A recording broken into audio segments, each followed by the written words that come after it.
Hey guys, we should be live right now. Just give me one moment to confirm that I'm streaming. And yes, says I have an excellent connection. The stream is looking good. And there I am. Yeah, so welcome everyone. Always good to see you guys. Is my audio working correctly? Everyone can hear me fine. Just give me a 1 in the chat, please, so I know that that's good.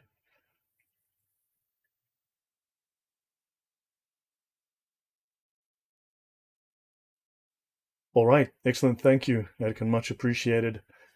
Okay, guys, so today I'm going to talk about part 2 of Paulemics, right? This is, of course, the discussion of Islam versus St. Paul that I started a couple of weeks ago. And I will have a part 3, which is going to discuss many of the neutral to positive statements made about Paul. I will let you know, and it's just that every time this happens, something jinxes things, but um, part of the reason I did this is that I was invited by Mal from Sneakers Corner to discuss St. Paul on his channel, and he wanted information about the history of St. Paul in Islam as to why they have such a negative, hateful view of St. Paul. And so this is the result of that request. So these are notes that I've been aware of to some degree, but I went and dived in. And of course, now I'm presenting it to you. And I hope that you guys are able to utilize this in your own apologetics and polemics and spread this and share this news with other people. Yeah, if you need to ask any questions, just at me, at Lloyd de Jong in the chat. Or if the admins see anyone asking questions, just at Lloyd me and I will answer what questions I can. Okay, so perhaps let's just begin with okay, so my first thing, so let me just go back here. I'm just going to bring up my first. Okay, guys, question. This is the logo that I created, and currently it's called Islam Uncovered, right? But what do you guys think if I utilize the name in the logo Islam Unveiled on my channel? I don't have any particular branding plans or anything for my channel right now. However, what do you think? Islam Unveiled versus Islam Uncovered? I'd appreciate your thoughts. Just let me know. Just drop a note in the chat or in the comments afterwards. And also, I should be doing a show on Adam Seeker's channel on Tuesday. I need to confirm with him. However, I will be discussing, last time I discussed the Crusades, and I expect to be talking about I expect to be talking about Islamic slavery on the next chapter. Gewoon Frank, definitely Islam Unveiled. Excellent. Okay, thanks for that. Also, by the way, last week I was invited by a Telegram group. Okay, the Telegram group is called We Are the 99%. It was a fairly large group. I was invited to do a talk for 2 hours. I ended up doing 3 hours because there were so many questions and so much that was asked that I needed to follow up and add. Unveiled. Thank you, Alika. Much appreciated. Bill Shepherd, Unveiled. Excellent. Then I can change it. Thank you for the feedback. So I did the show on this Telegram group called We Are the 99%, and however, it seems I've been invited back. Now they did say to me there's a lot of Muslims on this chat because these are largely British groups, right? And now I've been invited onto another group called Resistance United Great Britain. So the two groups are called We Are the 99% and Resistance United Great Britain. So I said a 3-hour talk last week, and I've been invited to do another talk tomorrow night. So tomorrow night I will be going back over the Crusades or Islamic slavery. I'll confirm that tomorrow. But this group has a large following, so that's what I've been also working on doing work for, right? To present this, there were a lot of Muslims on the chat. I was told by the admins, say what you have to say, just be blunt, be bold, be direct, and I was, and apparently I upset a lot of people, but everything was sourced, everything was backed up with facts, and yeah, they've invited me back despite the upset. Unhijabed, that's very well said. Unhijabed. Yeah, okay guys, so thanks for that. Let's move forward to the next step. As you know, I put this on my community tab. This is the holiest place in Islam. Have a look, feast your eyes at the holiest place in Islam, the Kaaba. And here we have the Kiswa cloth blown off the Kaaba.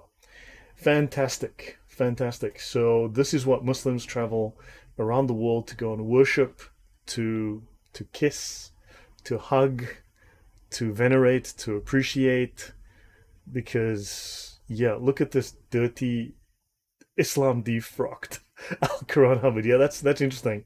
Yeah, unveiled might be just more neutral, but yeah, I like that, defrocked. They deserve to be. The door is bricked up. Allah cannot enter. Yeah, so there's a door. Apparently there may be another door in the side, but who knows, with cow dung bricks. I don't know. They look like those hollow building bricks. You know, those concrete building bricks with the two hollows. You know, like the brick like this with a little divider in the middle. And it's, man, who knows what. But this is cheap construction. I mean, compare this to a cathedral in Europe. Compare this to a cathedral in Italy. Compare this to the Sistine Chapel. I mean, this is just shocking. If this is how they venerate Allah, then Allah, it's like, they don't care. They obviously don't care. This is just like, yeah, let's just give him something. We don't care. As long as they worship, as long as they do what we say. Honestly, I'm embarrassed for them. I have second-hand embarrassment looking at this and thinking, this is the holiest place in Islam. It's pathetic. Is it a pizza oven, Todd? I suspect it may be. Edkin says the circumambulatory complex around Kaaba is incredibly expensive. True, that is true. But yeah, but think about it. Not the place itself. There's nothing beautiful about this place. Yeah. Welcome, honeybee. Okay, let's. Oh, by the way, I don't know if you guys are familiar with this or actually knowledgeable of this, but when you fold across, you get a cube. It's an ugly structure, right, Dragon? It looks like a public loo, Strong Tower says. Yes, it does. It looks like a public toilet. Guys, when you fold across, you get a cube. When you fold up the cross, this is what you get. Okay, Kaaba just means cube. The cube is a folded up cross, and it's covered. Kufr, to cover. Think about it. They claim that we cover. They're just projecting. They are covering the truth. They just wrapped up the cross into a cube and covered it in a black cloth. Bob's your uncle. Yep. There you go. So build an ugly square, put a cloth over it, and done. Fantastic. Okay. Yeah, so let's move on. But just make a note of that when you fold a cross, you get a cube. And when you unfold that cube, they will get a cross. They're the ones covering up the cross. There may be multiple unfoldings, however, that certainly is one of them. Okay, so guys, we're going to talk about Paulemics, Islam versus St. Paul, part 2. I will do a brief recap. If there are questions, please let me know. Okay, those are cinder blocks. Yes, Quran Hubbard. Exactly. Cheap building materials. I mean, just horrible. Okay, to do a quick recap of the Muslim historians versus Paul. Now, I did find some additional information, which I'll give you today. The folded cross is a cube. Quranagami. XYZ, correct. Right, so today's exciting episode, part 2. So we will learn again more about how Muslim historians and scholars claimed that Paul was the king of the Jews. What I have learned is that these incredible, literally the geniuses of Islam, okay? And remember, we were talking about, and we'll get to him later, Ḥazm, the genius of Córdoba, of Spain, the Islamic genius. They confused Saint Paul with King Saul. Remember, Paul's name prior to his conversion was Saul. Saul became Paul, right? So these scholars confused Saul the Benjaminite with King Saul the Benjaminite. Now, while it is not explicitly stated within the Bible, scholars do feel that there is a relationship because they're both from Paul and Saul, or Saul and Saul, if you want to look at it that way, which is how this confusion came about, are both from the tribe of Benjamin. And Saul fell into disfavor with God, right? And one could say that Paul, Saul becoming Paul, is the redemption of this lineage of Saul. It's the redemption of the tribe of Benjamin, right? So while not directly stated, one could see this as an indirect, the redemption of the tribe of Benjamin. So Saul rising as Paul, basically after the disgrace of King Saul, you now have Paul rising into grace. So they've quite literally confused King Saul because, one, they claim Paul is the king of the Jews. Two, they claim that Paul committed suicide. Now, of course, we know that King Saul committed suicide. So King Saul was the king of the Jews who committed suicide. They thought, they somehow confused Paul and Saul. This is the extent of their scholarship. They are uneducated, ignorant, and I would one say they made mistakes? I don't know. I think they're pretty deliberate. It's too consistent. So anyway, Christians, they do claim, followed Islam for 81 years after Jesus died. And they also claim that Paul, who was a wicked Jew, committed suicide to destroy Christianity. Obviously, this is a false story. There's no way they can prove this. The Muslims are welcome to try to provide us with some proper historical evidence. They cannot. That's a confusion with Saul. Muslim scholars also claim that Paul, who was a good Christian, so first he's a wicked Jew and then he's a good Christian, influenced the Romans to destroy the Jews. They claim that Christians never thought that Jesus was a divine figure. And Paul, they claim, falsely taught this. Okay? Yeah, a story on your high story. Yeah, what did the high on do? It's what's it, that camel milk? The yellow milk from the camels, they're high on that stuff? Yep. Christians never thought that Jesus was divine. Paul falsely taught this. These are some of their claims. They claim that Paul invented the concept of the Trinity and invented the doctrine of the Trinity. These Islamic scholars, these top Islamic scholars of the last 700, 800, 900 years also claim Paul is responsible for the Crusades, which was to defend his lies. So we'll get into that story towards the end. It's a pretty lengthy story. And they claim that Muslims saved Christ's true teachings. Okay? So these are the stories, the lies, the outright blatant lies that they've been teaching Muslims ever since. Now, what you have is right now is the traditions have been preserved. However, the source of the traditions has been forgotten. What I've done is I'm now bringing you the sources of these traditions, the mistakes or the deliberate lies told by these scholars. Hello, John Doe. Hello, Eva. Debbie, how are you doing? Welcome. All right, just to recap again, some of the major sources. Again, everything check in the description. Everything is linked in the description. The majority of the sources that I have are linked. You can download every single thing and check them for yourselves. Right, on the Quranic accusation of scriptural falsification, Taḥrīf, and the Christian anti-Jewish polemic by Gabriel Said Reynolds, a well-known scholar. Maybe a little bit too PC for my taste, but does speak fluent Arabic. Right, then we've got the Islamic image of Paul and the origin of the Gospel of Barnabas. This one is gold by P.S. van Koningsveld. This is sheer gold. This guy wrote something brilliant here in 1996. Then you've got excerpts from a new Gospel by Ernst Bummer and early Islamic perspectives of the Apostle Paul as a narrative framework for Taḥrīf by Michael F. Kuhn. Excellent work as well. Very, very interesting, very useful work. So make a note of these. Now, let's continue. Now, again, some of the names of the scholars, if they're in these books, and they're in the previous episode. Continuity. So now, we're going to talk more about continuity from where we left off previously. We're going to speak about the scholar called Masudi and Ibn Kathir. Everyone knows of Tafsir Ibn Kathir. Now, if we ignore the heresy and the dissension, right? First of all, these Islamic scholars are teaching heresies, Christian heresies, right? And two, it is dissension from the Christian orthodoxy, but also they themselves cannot agree on what is fact. They themselves contradict each other. They dissent from each other. So they also cannot tell a coherent story. They themselves are all over the place. So now, many Islamic historians discuss the idea of continuity between the prophets. Al-Masudi wrote in his works, "The people of the intermediate period between Christ and Muhammad were monotheists and they professed the resurrection." So now, yes, we do know that Christians have always professed the resurrection and Christians were always monotheists, but they mean monotheism in a different manner than we do.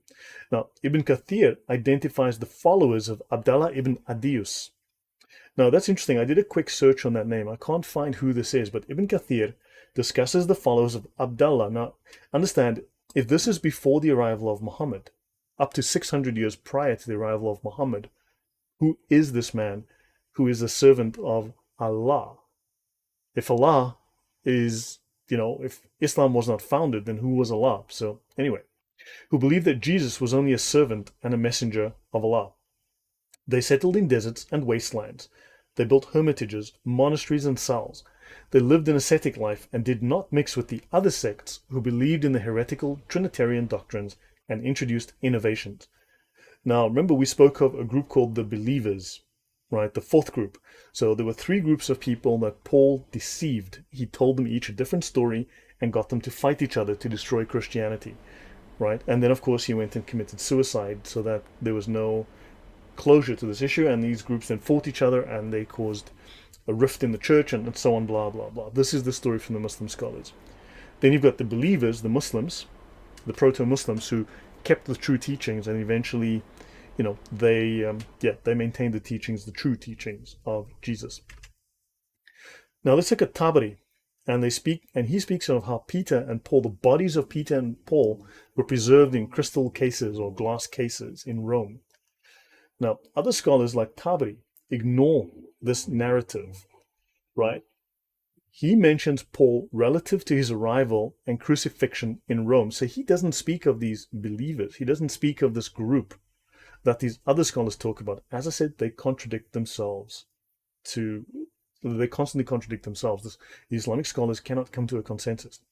So he mentioned Paul relative to his arrival and crucifixion in Rome, together with Peter by the order of Emperor Nero. Now, as you know, Paul was beheaded. Peter was crucified. According to legend, we don't have full confirmation, upside down. So now, Tabari's omission of Saif's work may explain the neutral to positive attitude towards Paul in other historical works. So it seems that Tabari did not hear of this scholar Saif's work on Paul. So he has a very neutral view and sometimes positive view of Paul. And many other scholars also have a neutral to positive view of Paul in their works, in their histories, quote-unquote histories. Al-Masudi, who died in 956, places the crucifixion of Peter and Paul in the days of the Emperor Claudius and identifies them with the two messengers sent to Antioch mentioned in Surah 17 of the Quran. Erkin says, it's as if every time somebody said ijma, another historical source was thrown out. That's a fair point, but we also know, I think it's fair enough to consider that this is what happened. They started to throw the babies out with the bathwater, right? Because they needed to consolidate, right? They needed to simply tell people that this is the official story, because the official stories were all over the place. So now it's interesting that you have got a scholar, Al-Masudi, who identifies Paul, right, St. Paul, with the two messengers sent to Antioch mentioned in Surah 17 in the Quran. Now, modern Muslims, not even scholars, just guys who make stuff up on the internet, right, they will claim, no, this is not the case, and they'll quote a scholar that says otherwise. But there are plenty of scholars that contradict them. Now, do I listen to no-name Muslim 69, or do I listen to major Islamic scholars, right? Dzień dobry, Marek. Dobry wieczór. So, Al-Masudi, so he places the crucifixion in the days of Emperor Claudius, okay? Now, according to Masudi, the bodies of Peter and Paul were put into crystal glass cases in which they were preserved in various churches in Rome until this day. So, did you know that the bodies of Peter and Paul were preserved in crystal glass in churches in Rome until the year 1000? That would be something like 900 years plus after they died. So if it weren't for these Islamic scholars, you wouldn't have known that. You're welcome. You're welcome. I'm glad I could share that with you. Of course, if they have proof of this, I would love to see it, but what it looks like is that they scratch in their noses until they find something, and then they eat it, or they smoke things that, whatever. They just get high and they make up stories. That's how this goes.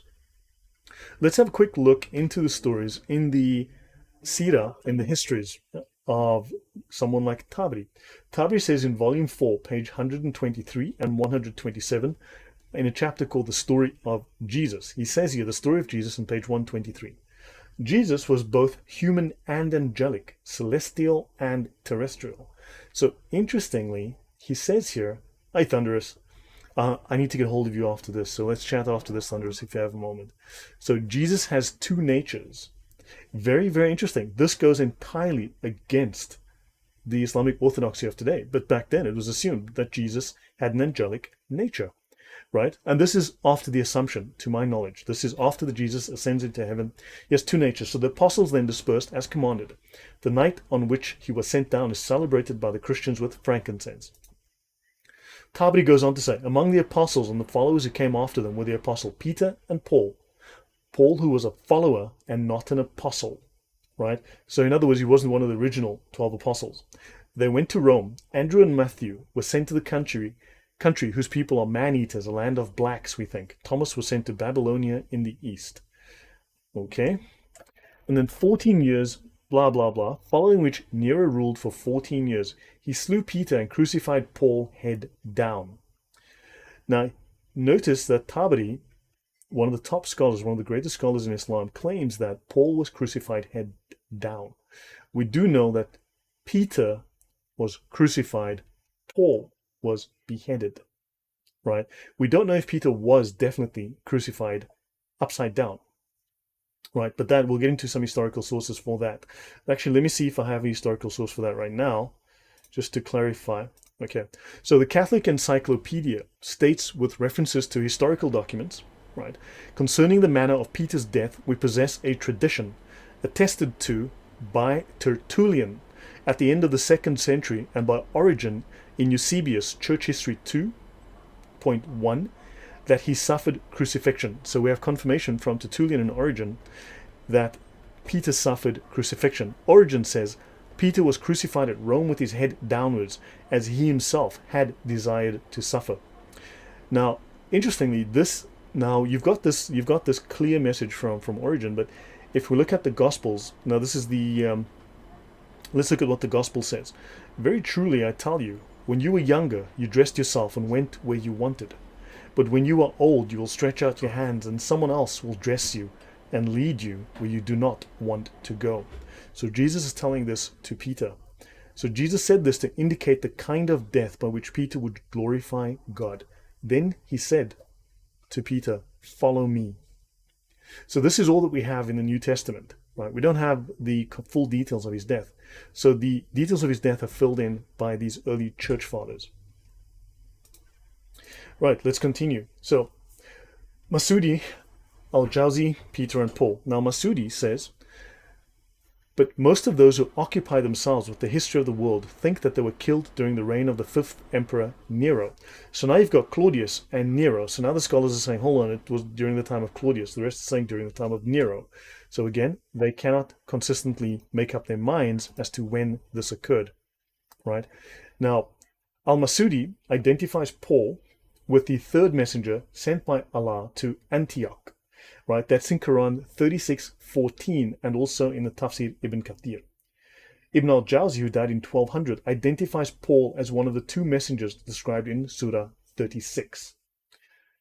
And the crucifixion of Peter and Paul in Rome is also mentioned without any additional negative views by other historians, including a scholar called Ibn al-Athir, who died in 1232. So let's look at Quran 36:14.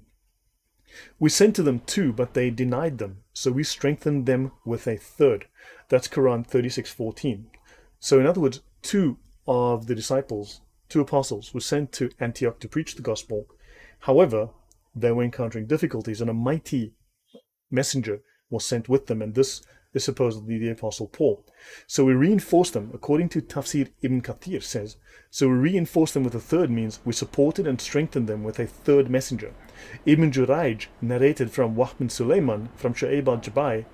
The names of the first 2 messengers were Simon and John, and the name of the 3rd was Bulus. So these are Shamun and Yuhanna, Simon and John, and the 3rd was Bulus, Paul, which is the Arabization of the name Paul, and the city was Antioch, Antakya. That's now, if you go to QUR'ANics.com, you look in the tafsirs of 36:14, you'll find that. And let's go and have a look. It says here, we sent unto them 2, and they denied them both, so we reinforced them with a 3rd. Right? We sent them 2, but they denied them, so we strengthened them with a 3rd. So let's have a look at the Tafsir Ibn Abbas. We sent to them 2 apostles, Simon the Canaanite and Thomas. Now, this is very interesting. So now again, these Islamic scholars, these top scholars, can't make up their minds. They're contradicting each other, right? You've got Simon and Thomas, whereas previously we had Simon and someone else, and John. So you had Simon and John, right? Now let's have a look here at Bulus, as is mentioned here by Ibn Kathir, right? The names of the first 2 messengers were Simon and John, and the name of the 3rd was Bulus. Now, if Islam is so clear, if the story is so clear, why can't these scholars find themselves on the same page? Because they do not. They contradict each other left and right. Okay, let me just go back and see, has there been any questions? Edkin, thank you very, very much. I really appreciate that. Thank you. Yeah, let's see. Build, okay, Mr. 371312, build an ugly square with different materials over and over. Yeah. Eva says, and Muslims deny Paul. Problem is messenger. They can just Allah send, so Jesus is Allah. Yeah, no worries, Mr. 371312. Just play it on like 1.5 speed or something, and then catch up. You're welcome, Nathaniel. Thank you for being here. Okay, so now you've got all this little bits of contradiction. Now again, if someone else or a group would take these things apart and investigate them deeper, they would find more than I can present here, right? Now let's have a look at the genius of Spain, the genius of Cordoba, Ibn Ḥazm. So now we need to look at 11th century al-Andalus, okay, which is after the conquest of Spain. Actually, that's a I've been looking at notes. I have notes prepared, or rather, I have the notes. I need to start making the slides for the discussion of the occupation, the Islamic occupation of Spain, and how this is always claimed to be Islam's golden age. However, once you go through the detailed historical record, it is anything but a golden age. It was horrific, okay? Obviously, it's Islam. So let's have a look at Al-Andalus and Christian Spain and Saif's influence. This is the scholar I mentioned in part 1 on Ibn Ḥazm. Okay, Ibn Ḥazm. Now, the anti-Paul narrative did start, as we saw, in something like the 8th century already. However, it came to a crystallization, a conclusion, shall we say, under Ibn Ḥazm in the 11th century. And between the 11th and 14th centuries where this story started to take shape and become doctrinal within Islam. And it made its way into the Sharia, into the formation of the Islamic law. So Ibn Ḥazm, who died in 1064, in his very famous Kitāb al-fiṣal, one of the things we have heard related by the Jews, okay, by the scholars of the Jews, without anyone denying it, boils down to the following. The Jewish rabbis, on whose authority the Christians have adopted their religion, okay, the Torah as well as the books of the prophets. In other words, they're speaking of the Torah and the New Testament. The rabbis agreed to bribe Paul the Benjaminite. May Allah curse him. They ordered him to profess outwardly the religion of Jesus, to fake being a Christian, okay, to become a fake Christian, to deceive his Christian followers, and to induce them to follow the doctrine of Jesus' divinity, which Paul invented. So Paul invents this doctrine of Jesus being divine. Paul invents the doctrine of the Trinity, and then he deceives Christ's followers into following this because he wanted to lead them astray. Hi there, JDR, how are you doing? So yeah, and then he induces them to follow this doctrine, and the rabbis told Paul, we shall take upon ourselves your sin. And he says, Paul was extremely successful, as is generally known. This is the claim made by Ibn Ḥazm. I would love for historians and proper scholars who aren't PC, who aren't poop scared of offending Muslims, to verify this, to look at the facts, to actually take this apart, because I think this will embarrass and humiliate the Islamic scholars and Islam, because there's no way they can prove any of this. And here's another problem that I have. As you know, I've got a problem with people who are too fixated on the standard Islamic narrative. When Yasir Qadhi said the standard Islamic narrative has holes in it, all the apologists and polemicists in the world went, we just need to continue doing the standard Islamic narrative. If the standard Islamic narrative is false, then stop using the standard Islamic books. Right? You need to look somewhere else. Right? We really do. The standard story is not true, but the standard sources are not sufficient. Gabriel Schoner says, Shaw invented something to cause himself to get murdered with thousands of other Christians. It's stupid. Yes, of course it's stupid. Right? So Ibn Ḥazm then pulls the victim card and he says, so Ḥazm condemns Paul's deceit, okay, vehemently as immoral. And he says, it is a thing which we do not consider unlikely to have been committed by them, the Jews, okay, because they intended to do the same with us. The Jews intended, so in the previous show I spoke of, they had a Jew who became a fake Muslim to deceive the Muslims, and a Jew, caused the rift between the Sunni and the Shia.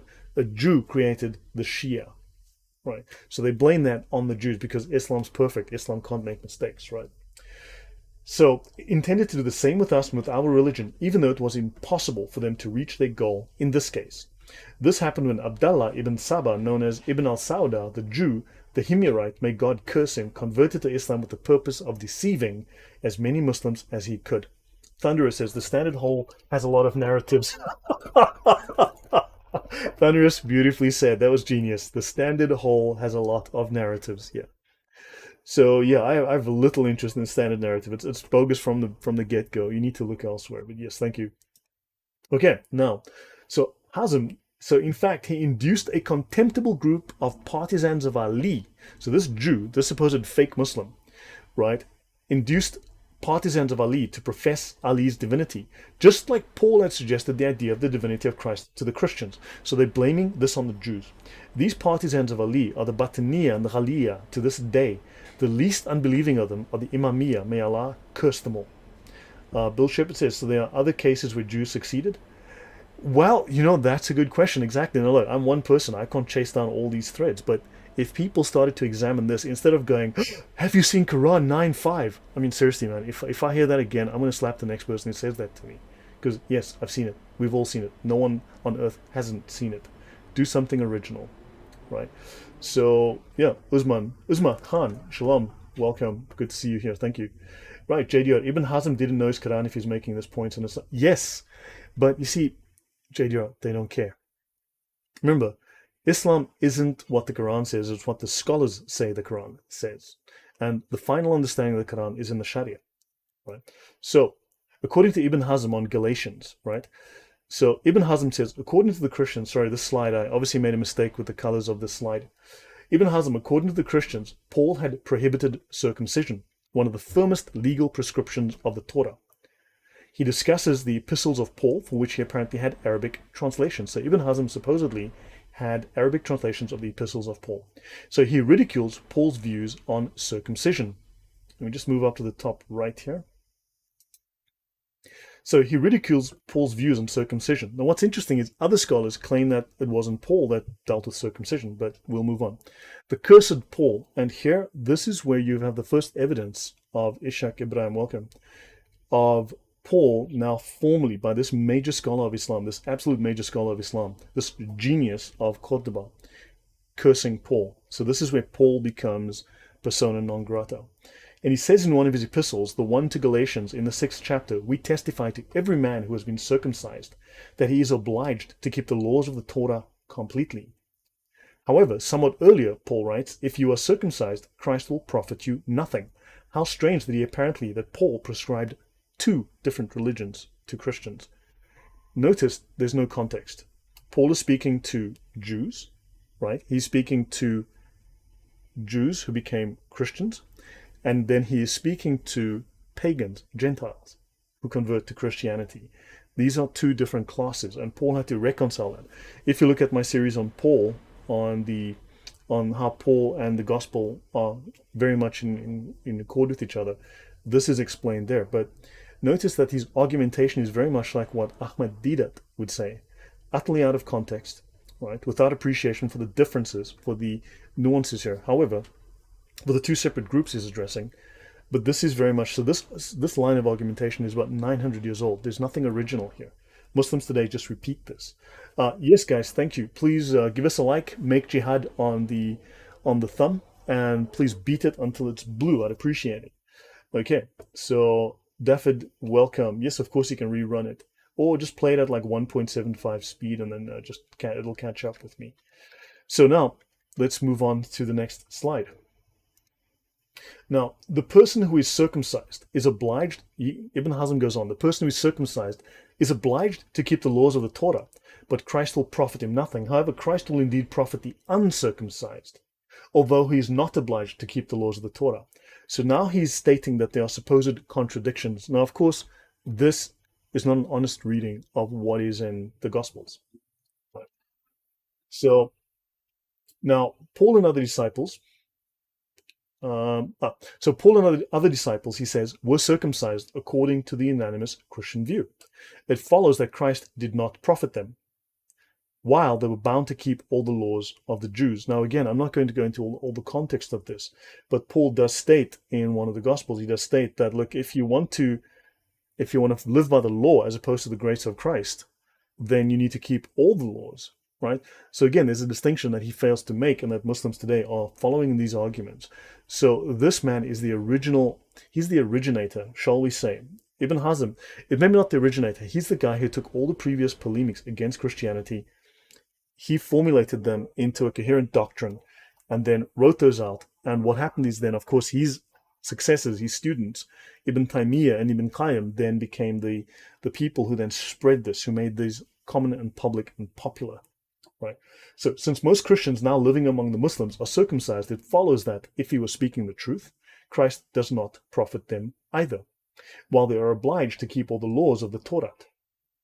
Now notice again, the Jews were the early converts. All of the early Christians were Jewish. What set Paul apart was he was the one who went and preached to the Gentiles, right? Originally, it was the Jews that were being approached, and then he went and preached to the Gentiles. So, of course, the Jews, by birth, by the 8th day, are circumcised. So now he's trying to misuse these statements in the New Testament in his argument, right? But if Paul lied concerning this matter, how could they then accept the teaching of the religion from a liar? Yet one of these two possibilities must be true. No, neither is true. He's simply misrepresenting his arguments. Apologies, I didn't realize that the slides were coming out in light gray. They should have been black. I have no idea what I did here. I'll have to fix that on the next run, but hopefully they're still visible. Now, referring to Galatians 2, Ibn Ḥazm says, he also says that John, the son of Zebedee, and James, the son of the carpenter, together with Peter, ordered people to abandon circumcision while they would do the contrary. So in other words, they would be circumcised, and yet they would tell people not to be circumcised. They didn't do the contrary. They were circumcised by the time they were 8 years old. That was the Jewish custom. But this is not the way to establish the truth in preaching religion. It is rather a guileful instruction and a form of deceit. So this is the original argumentation from Ibn Ḥazm against Christianity. So to Ibn Ḥazm, Paul is a hypocrite and a liar. He refers to Paul's deceit at the initiative of the rabbis as found in Saif's report, and considers Galatians to be proof of Paul's deceit. Ibn Ḥazm's work also has no trace of the Paul who abolished Christian customs under Roman influence, as his contemporary Abd al-Jabbar mentioned. So now you've got, again, major scholars, Ibn al-Jabbar, and you've got Ḥazm, who are both telling different narrations that contradict each other. I'm going to go through the comments again for a moment, see if there's anything. So this could be the very true origin of Islam, this Ibn Ḥazm. He was very influential. He was a very, very influential scholar. So let's see. Yeah, of course, it's all lies, right? It's all lies. Let's see. Okay, so Ibn Ḥazm used Google and a time machine. So, okay, let's move on here. Right, so Imam Qurtubi. So Qurtubi is a very interesting scholar. He's pretty blunt. Unfortunately, I don't have access to all of his writings, but the little that I do have, the guy is pretty blunt. Imam Qurtubi copies Saif's complete story in the second introduction to the third chapter of his anti-Christian polemic, which is devoted to the establishment of Muhammad's prophethood. Right. Now, he states that the story is found in historical books preserved by us and by them. So he claims that Muhammad's prophethood is preserved in books, right, that the Christians have and the Muslims have. But of course, we do not look for Muhammad in the Bible, right? They do. We don't look for Jesus in the Quran, right? We don't care. So now, Paul's third vision, which we discussed in the first episode, which leads to the abolition of the Christian jihad, right? So in other words, remember, Paul instructed Christians to give up jihad. There is no instruction for jihad in Christianity. Jihad is a strictly Islamic invention.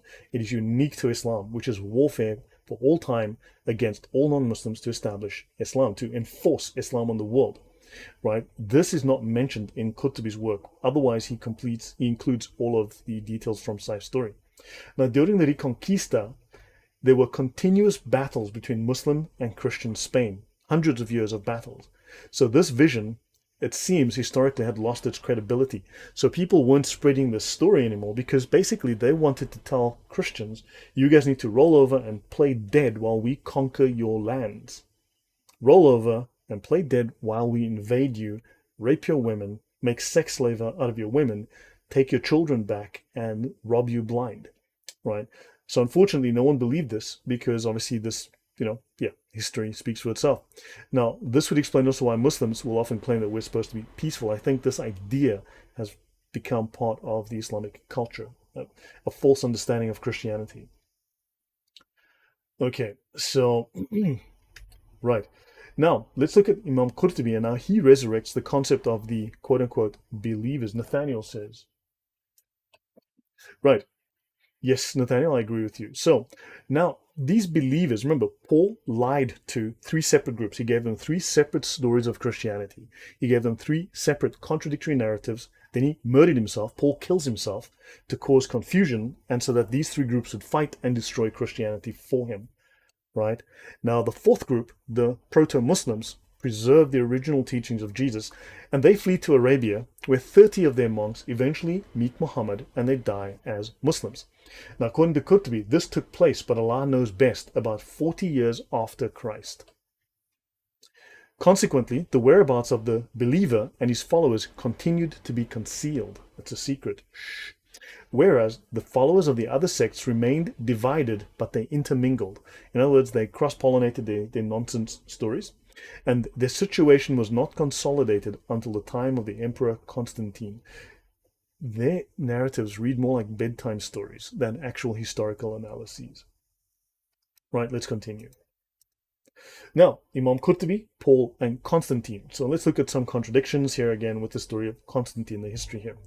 So Qurtubi pays special attention to the practical and ritual side of Christianity. He explains, quote-unquote, why the religion of the Christians is often contradictory to the teaching of Jesus. He reminds his readers that Paul changed their Qibla and abolished the dietary laws we're supposed to follow. So did you know that you have a Qibla? You didn't? Well, blame Paul. And of course the dietary laws have changed. Okay, fine and well. Then he says that the abolition of circumcision is blamed on Constantine. So now you've got Qurtubi, one of the major scholars of Islam, again a major tafsir writer, who now blames circumcision on Constantine, not on Paul. Other scholars blame it on Paul. Again, they can't make up their mind. Right? So now he discusses supposed changes and corruptions to Jesus' religion by Christians, but does not refer to Paul's Romanizing activities. Right? The Romanizing activities of Paul as described by Ibn al-Jabbar, which again I covered in the previous chapter. I can't remember them offhand, but you're welcome to watch it. So now they're forgetting the story. Remember, they're forgetting this story, right? There's no consistency. There's no consistent. They all just make it up as they go along. So it's hysterical stuff. Yeah. Okay, so Thunderous says, when a tight spot and desperate lying to defend Muhammad's prophet, it just uttered them. Allah knows best. Exactly. Precisely. Allah knows best. In fact, the phrase Allah knows best is part of what's called the Aqidah. Okay, this is the Islamic creed, right? So there's just like you have, let's say, the Nicene Creed in Christianity, you've got the Islamic creed. That's like a series of basic beliefs, like numbered 1 to 80 or whatever it is. Okay, and one of those is that when we do not know, we say Allah knows best. This is officially a line in their creed, in the Aqidah. Look it up. Go look it up online. Look up the Aqida. Sometimes spelled Aqeeda or Dah. Look it up and you'll see Allah knows best is one of the formal. When we don't know, we say Allah knows best. Right, moving forward. Let's look at scholar al-Qarafi. So it's hard to make up lies. Don't be too hard on the ulama. That's all they do, man. It's 24/7, 365 lies.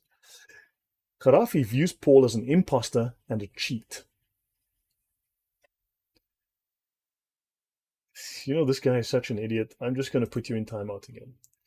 So now he views Paul as an imposter and a cheat who spread Trinitarian beliefs and sowed discord amongst the Christians. This is merely poisoning the well. This is merely steering Muslims away from the truth of the gospel.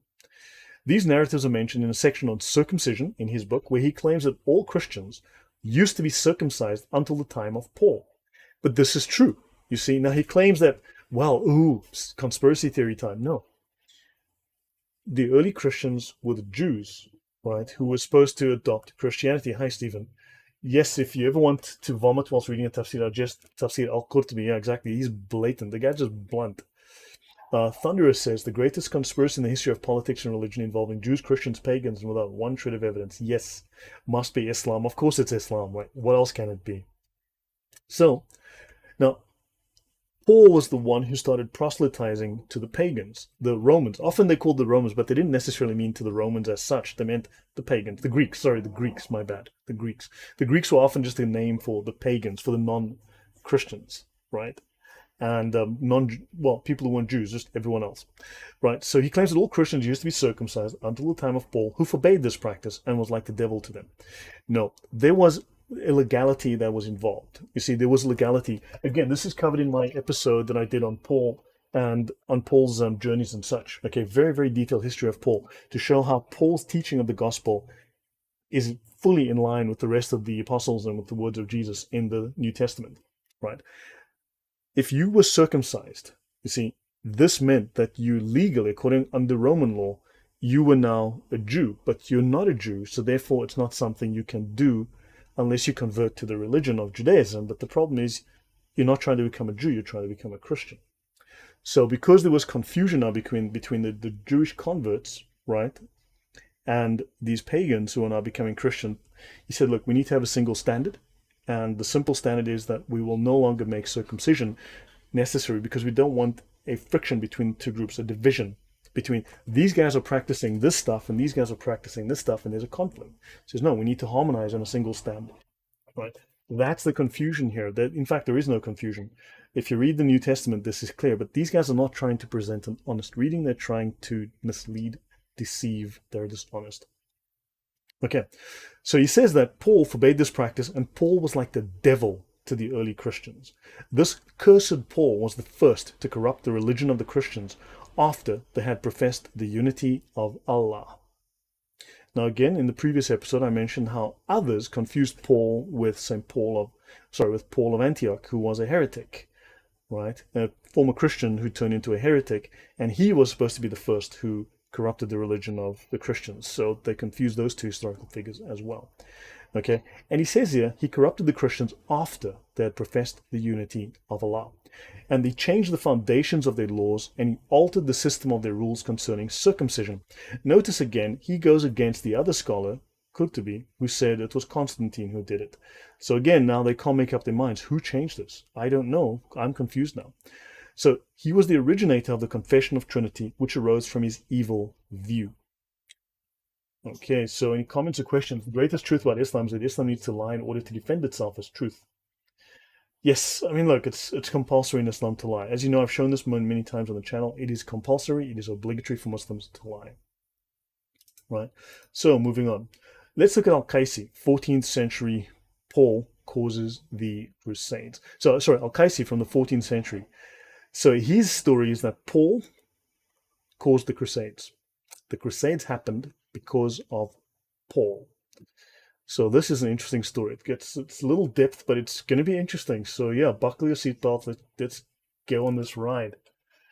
Eva says, but Muslims don't know how Paul corrupted Christianity, but running their mouths. Paul is a fraud. Why? Because he corrupted the Bible. But how? Well, yeah, and which parts of the Bible is corrupted? They can't tell us. Where's the original Bible? They don't have it. Thunder says, Jesus, the truth will set you free. Yeah. In Islam, the truth will cost you a fee. Right? Or something like that. So, al-Qaisi, he presents, Islam relies on love. Of course it does. Somehow YouTube wanted to block that comment. It's crazy what YouTube wants to block. Now, al-Qaisi presents Saif's narrative as illustrative of the historical causes of division amongst Christians. Right? He explicitly states that the story was derived from the 5th volume of the Diwan of Saif Ibn Umar al-Tamimi on the authority of Ibn Abbas. So now he corroborates Saif's story. Okay, Saif's a very fictional story on the historical causes of divisions amongst Christians. Don't forget, Paul lied to 3 separate followers, told them each a different story, and then Paul kills himself, okay, to remove himself from the scene. He kills himself as a sacrifice to Jesus. And then, which is obviously a mistaken view of King Saul from the line of David, who came hundreds of years before Paul. But anywho, and these guys then fight, and that's how you get the three different groups of Christians, right? So in Qurtubi, as in al-Qurtubi, Paul's third vision of jihad is omitted because no one believed back then already that Islam was a religion of peace.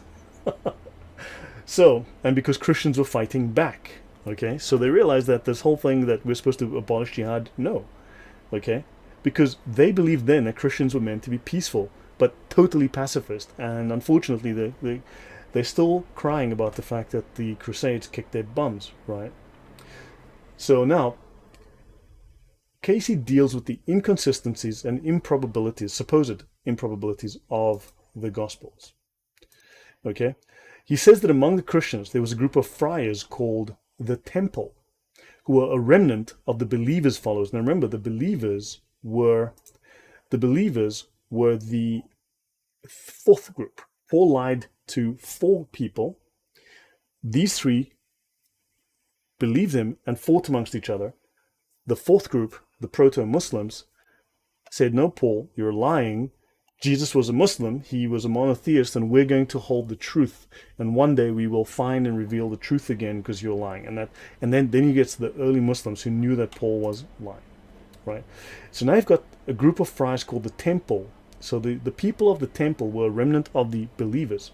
They were supported by, and they served the Temple, and they preserved clerical rule and took a remnant of the donations that the Temple received. Man, YouTube is just banning comment after comment after comment. So, yeah, with Captain Yemeni Falcon, who's talking right out of his butthole. JDR, my apologies. I accidentally deleted your message when I meant to hit Captain Yemeni's, and I've put you in timeout for a few minutes, possibly. So my apologies. I meant to hit someone else's, and it moved up, and I hit the wrong one. So JDR, not deliberate, accident. My apologies. So now what you have is, okay, so they were very wealthy. He says the Temple were very wealthy, and they considered themselves monotheistic, and they doubted Muhammad's message, which is very odd, very, very interesting. But Islam is comedy central. Yes, it is, ever. You know what? Just this birdie guy, just hidden. Yeah, thank you. JDR. Okay, so moving on. So let's have a look at what they mean by this. Now, these Temple people, these priests, these friars, these monks who were Muslims, they taught that the true religion was the unity of Allah, that Jesus was the messenger and servant of Allah, and that the beliefs of the Christians were heresy. So you have Christians teaching that the beliefs of the Christians, so these Christians were secretly of the belief that the Christian beliefs were heresy. So they believed something else, but they pretended to be Christians. So they are what would you call a secret Muslim, right? People talk about secret Jews. What's the term that they use, right? But yeah. So people blame this on the Jews, right? So anyway, in 709, priests and clerics became suspicious. They began to investigate and spy on these friars, and they discovered that the leader and representative had converted to Islam. This is Al-Casey writing. After a religious dispute, this leader handed over a letter. So this is the head of, you guys have probably figured it out by now, the Templars, the Knights Templar. The leader handed over a letter in which he defended the friars and explained that they were all pure monotheists, which was in conformity with Islam. So the leader of the Templars admits to following Islam and to not being a Christian and to not believing in Christian doctrine. Right? So the head of the Templars, according to this Islamic scholar, claims to be a Muslim. This letter went to the Pope in Rome, who opened it secretly. The letter started with the Islamic Bismillah formula, okay, and the usual eulogy on the Prophet, according to this Islamic history from this historian.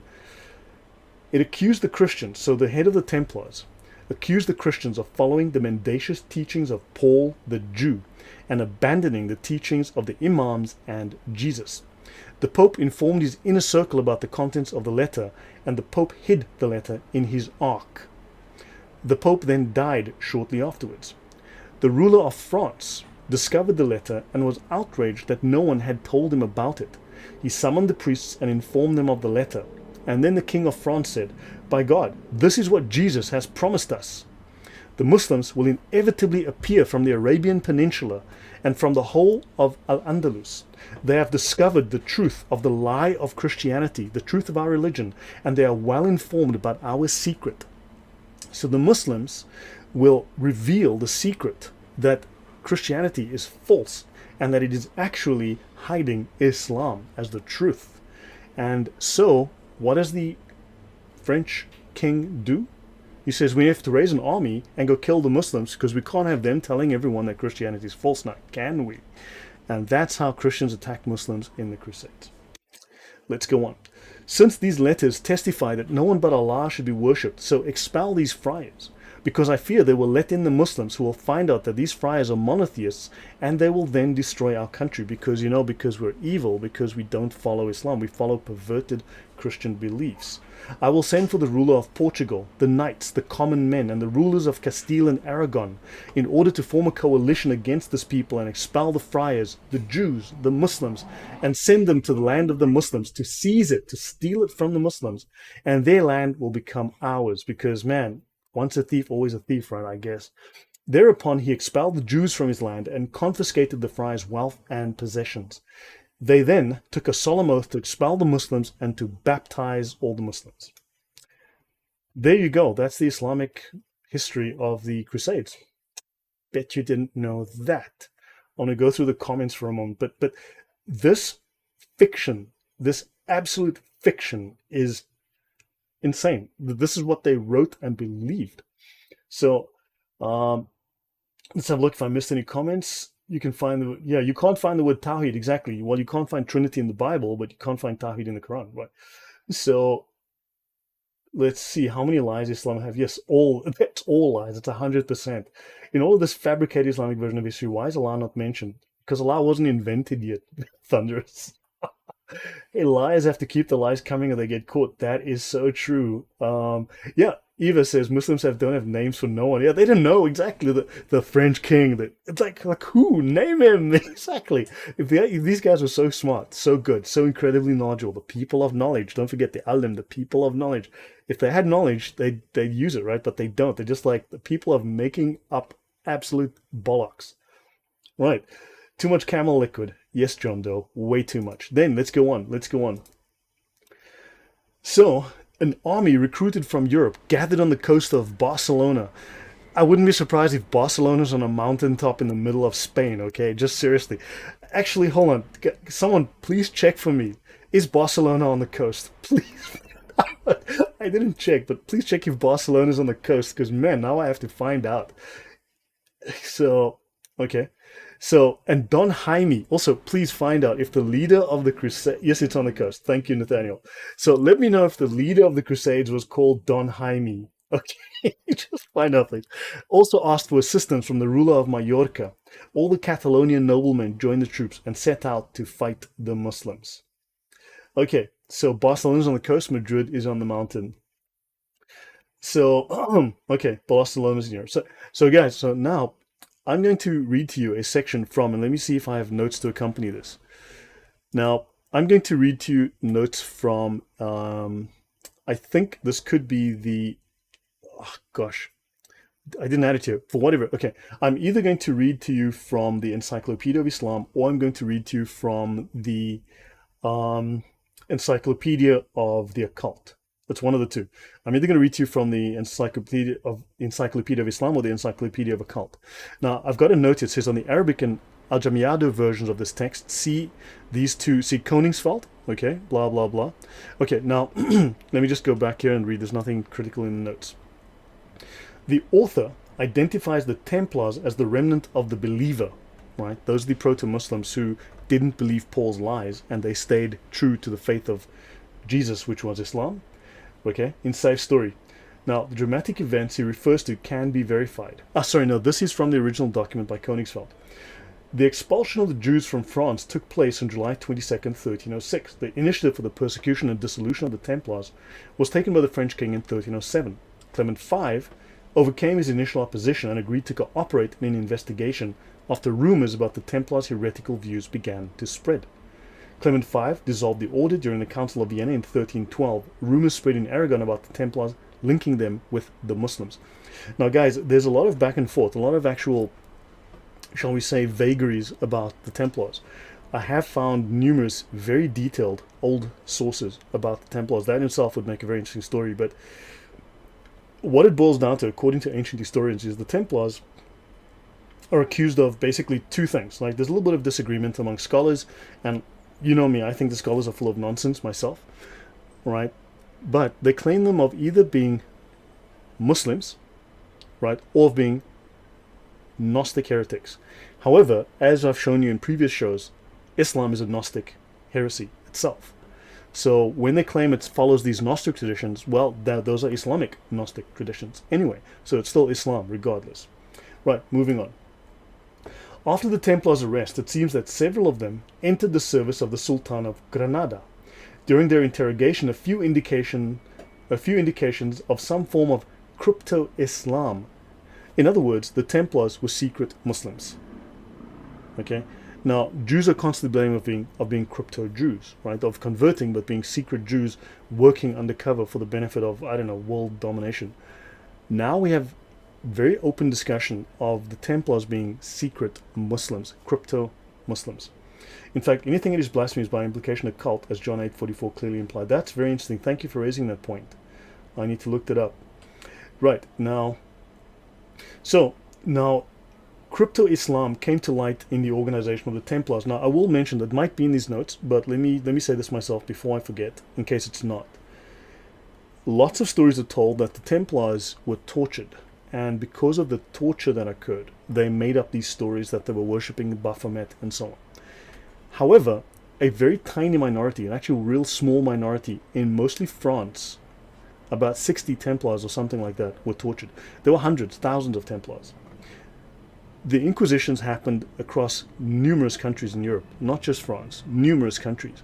In 99% of the cases, there was no torture, or in a large majority of the cases, there was no torture. They openly and freely admitted to having worshipped Muhammad or having, converted to Islam or something of that nature. Okay, so the majority of the evidence was taken without torture. And what happened was the historical records from Vienna, from Rome, from Spain, from France, Portugal, all these different countries, the stories corroborate each other. Right. So in other words, at different times in different places, these people were telling the same story, even though they were imprisoned and isolated. They all gave the same story. That's what the historical records show. So it seems that they were Islamic. Okay, they were corrupted by the Muslims. Now we need to go into the Sufi in the future, because those guys get around. Seriously, the Sufi get away with murder. Now, many witnesses reported a secret ceremony in which Christ was abjured. In other words, you basically spit on the cross. You deny Christ. One of the members of the order interrogated denied his belief in Christ, saying he had asked, "In whom should I believe then?" The answer was, "In the one great God whom the Muslims worship." This was part of the Templar initiation ceremony. They had to worship Allah. This phenomenon in the order of the Templars can be explained hypothetically by assuming that there were Muslim captive slaves in the order who were freed after having been baptized. Yeah, sure, we can all make up that story. Many Muslim captives served in the order. Perhaps al-Qaisi, the order of this source, was associated with the order of the Templars during Islam captivity in Christian Spain. This would explain his interest in the vicissitudes, the sufferings of the Templars, and his sympathy towards them. Now, that's a wonderful story. It doesn't pass the basic smell test, because as Aristotle once very wisely said, well, let me not say that right now. Okay, so yeah, okay, so I'll pause in a previous show, and I can do it in this show if you want me to. Okay, I can deviate. Yeah, so Stephen, should I go to those slides on Muhammad and the Baphomet? Should I go over that to show people the connection to the Baphomet and the Templars? Because I have a lot more notes I'm working on that I can expand that section a lot. But should I add that? Because that might add something. Islam is a lot like cryptocurrency, not worth the paper. Actually, Thunderous, you know what?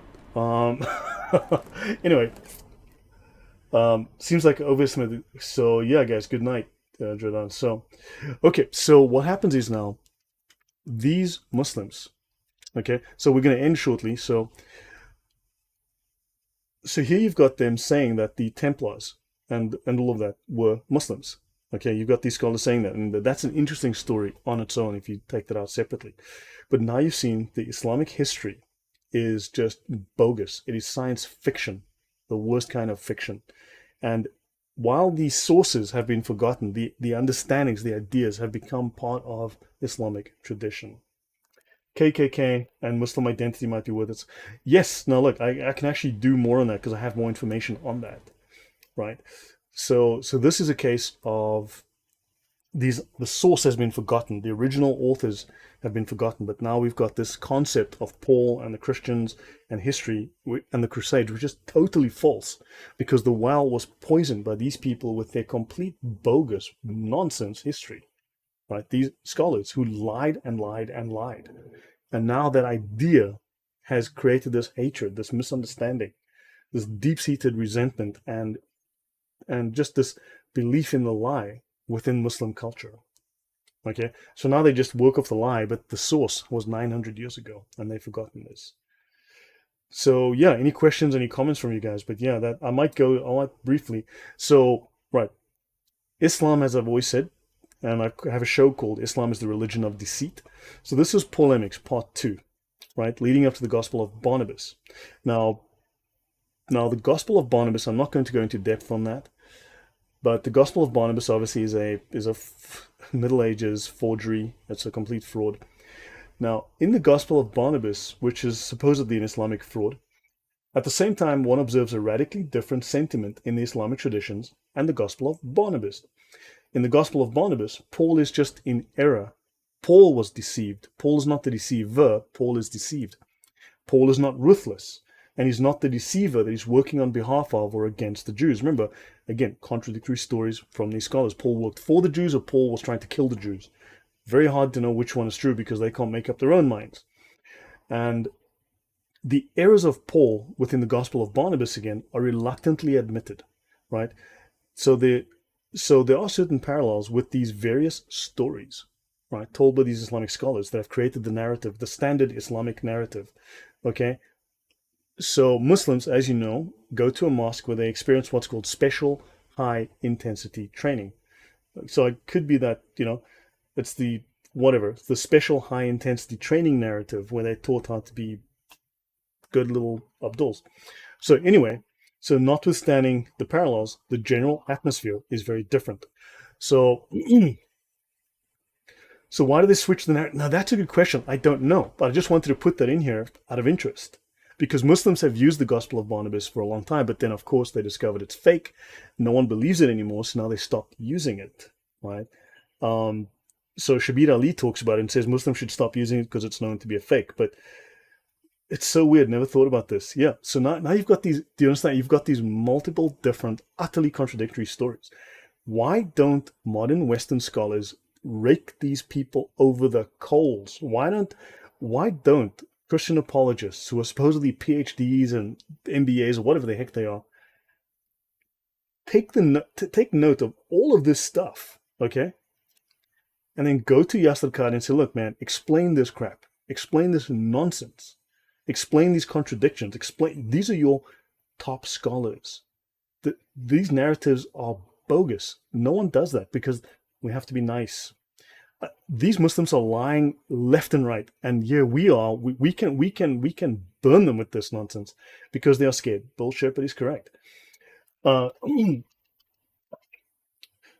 So GOB, not sure what that is, just remind me, denies Jesus brings the Messiah, thus this contradicts the Quran. So the Gospel of Barnabas denies that Jesus brings Jesus the Messiah, thus this contradicts the Quran, so kind of exposes the stupidity of Muslims who quote the Gospel of Bart Ehrman for that. Okay, yeah. Yep, so what I'll do is, guys, so thank you. So that was Paulemics part 2, right? Which took us up to the Gospel of Barnabas, and part 3, which I will make the slides of this week, hopefully, presents the neutral to positive evidence of Muslim scholars and historians versus St. Paul, where they have pretty neutral stories of St. Paul, generally positive. So guys, if you like this, please like the video, share it, subscribe to the channel, tell your friends about it, and use this information. Please, all the reference works that I used are in the description box for download. And look, guys, also, I do appreciate your donations. Thank you very much for that. Yeah, special, yeah. Dawah. You know, when you go on Dawah, Muslims have special high intensity Dawah training. Okay. Yeah, Dawah training involves special high intensity training for Dawah. So I appreciate your donations if you do give them. And if you like the information, if you find it useful and you want to support my work, thank you. But guys, please take this information, use it. Okay. I am active in the comments. You have questions, let me know. And guys, do you want me to go over the section? Actually, you know what? I can do it another time. It's been an hour and a quarter, so let me pause here. Thank you, Nathaniel. So guys, what did you learn today? Let me know. What was new? What was useful? Gabriel, you're welcome. Thank you. What did you learn? Hopefully this is all new to you. This is all new information, and I hope to be doing this on Sneakers Corner next month. That's the plan. So I will be doing a show on Sneakers Corner on this. So let's hope that. Also, by the way, guys, Sam Shamoon invited me on his show, and unfortunately, on a couple of occasions, and this has not happened. Not for whatever reasons. And yeah, if you want me to go on his show, want to talk about anything particular, please go and bother him. Let him know that. Just remind him. Yeah, so more people can get this message. All right. Yeah, the development of the narrative on Paul's corruption was new to me, says Nathaniel. Jordan, yeah, no, please watch it later. I'll be in the comments. Snakes Corners. Yeah, so this is the history of the development of Paul's corruption. Part one goes into much more detail. It's a bit longer, but yeah. So now, all of it was massively helpful. I never knew any of this, but where it all started. Yes, this is the history of it. There's more. There's more to be uncovered, but I can't go and take 200 pages worth and read them all to you. But I wanted to give you the synopsis. All of the references are there. So yeah, this is the history of Islamic polemics, and the godfather of this, not the originator, but the godfather of this would be Ibn Hazm. However, he is kind of forgotten, and he influenced Ibn Taymiyyah and Ibn Qayyim, who wrote the two books that became the foundation of anti-Christian polemics in Islam. Right, and I have shows on those. So look up the stories on Christian anti-Christian polemics on my channel, and you'll learn about Ibn Taymiyyah, where you learn the most frightening things. Actually, let me show you the kind of things that he would say. So actually, I'm just going to bring up, because you will find this useful.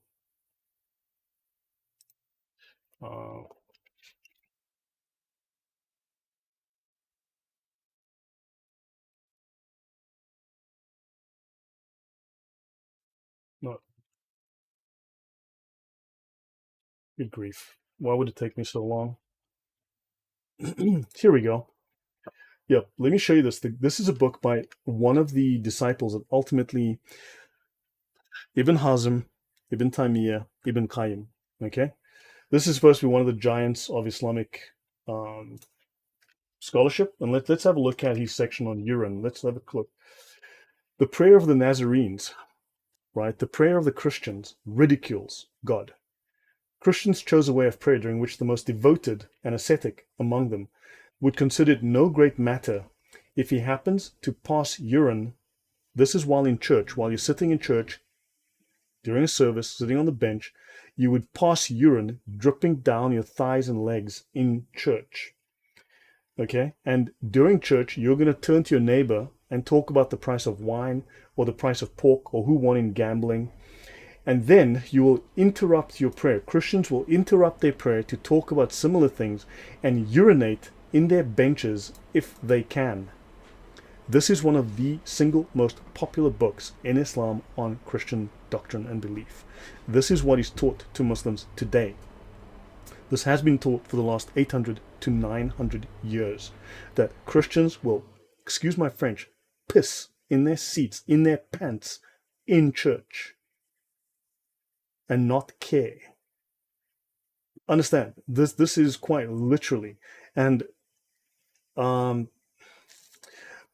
there's a well-known group that does Islamic polemics, that talks about Islam online. I have provided to them information, research, documents written for them, trained them, and they are frightened, very frightened of discussing Islam. They have the information, they won't go there because they're scared. They're scared of the backlash. Understand, a lot of people are frightened, terribly frightened of the backlash if they offend Islam. So they'll say PC things, very PC things. This is what Muslims openly talk about, and we're afraid to just even admit that they do this. If groups that I have worked with, people I've taught, would actually just use their platform, which is way bigger than mine, 100 times bigger than mine, if they would just show the world, this is what Muslims teach in their mosques, this is what Muslims teach in the madrasa, imagine what people would say. Imagine. But they're too scared. They're frightened of the truth. So guys, what is stupidity? Yes, Michael? Incredible. But this is the start of it. There's plenty like this. Christianity and gospel, we pray it now like what idiots, exactly. They're complete idiots. So guys, Dragon, yes, that is stupidity. So guys, I shall end here. I hope this was very useful to you. Please like it, make jihad on the like button, to beat it until it's blue, please, and tell people about my work. And yeah, let's hope I can get finally onto Sam's channel if he remembers. Yeah, so if you guys can bother him, just remind him. And thanks, guys. And any questions, drop them in the comments below. I'll be happy to engage with you there. As I said, tomorrow night I should be on Telegram. I've maybe got like 9 or 10,000 people on this channel. I don't know how many will be watching, but if you go on Telegram, again, the group is called, I believe it's either We Are the 99% or Resistance United Great Britain.